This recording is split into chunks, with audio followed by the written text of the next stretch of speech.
whether I should say, I feel a bit naive to say it was a coincidence, but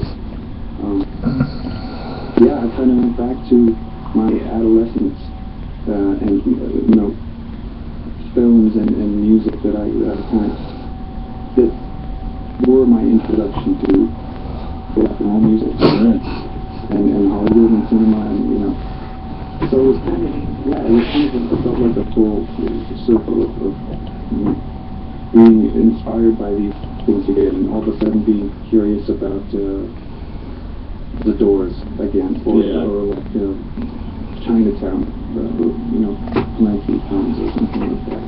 Is there a part of that that's like a longing for a different era or like a nostalgia? Sure, yeah. I also, I mean, I guess I had this idea, I mean, where I was staying was maybe 15 minutes from sort of West Hollywood, and there were all of these sort of red carpet events for these really, just a lot of really crummy films, and that was kind of like, that's kind of how it is there now. That's kind of what comes from there now. And yeah, it kind of made me nostalgic, and for a time that I never existed in. But I mean, yeah, I do feel like some of the songs, the thing ended up being kind of a lament for another era. Did you ever feel like an old soul, like somebody who's maybe from a different time? Sure. Yeah. One of the other labels, I guess, you know, setting the cinema aside for a second, is especially with Creeping On. You know, people wanted to attach this sort of like ghoulish or Halloween sort of label to it. But on this record, there's a warmth, there's a sensuality to the music. Was that a conscious reaction to some of the labeling that happened before, or where did that come from? It was, yeah. Yeah, I had the idea that, I mean, there were a couple of things that happened a couple of things that I heard from people about Creep On was that it was really, you know, there was this spook thing happening, that's what it was. And I didn't really see it only in this way. I didn't think it was so one-dimensional kind of. But then also I heard that it was like a record that people put on to like make out or like they would get babes to this or something. And that to me was really, I really liked that. That was like the greatest compliment, I thought.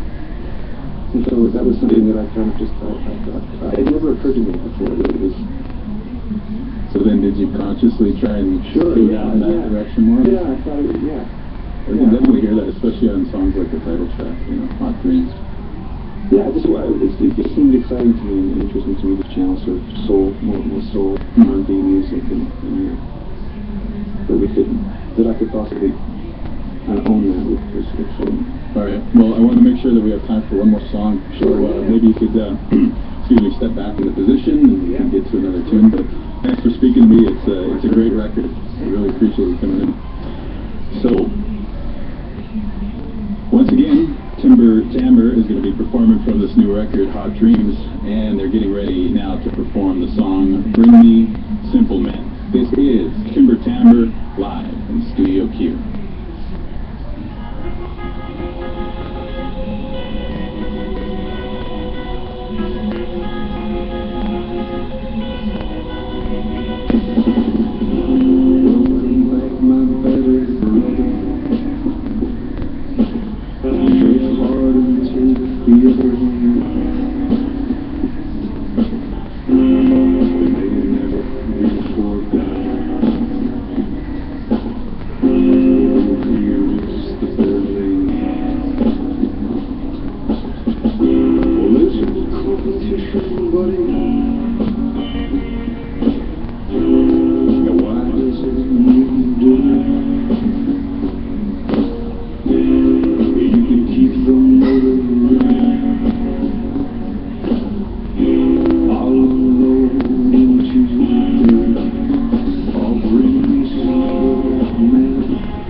Bring Me Simple Men in Studio Q. Timber Timbre are just finishing up their tour in support of Hot Dreams. For remaining dates, head to their website, timbertimbre.com. That'll be it for Q the Music this week. This program is produced and edited by Mitch Pollack. Another interview was produced by Daniel Zumet. The music was engineered by Alain Derbez. I'm Shad, and we'll see you next time. Q the Music.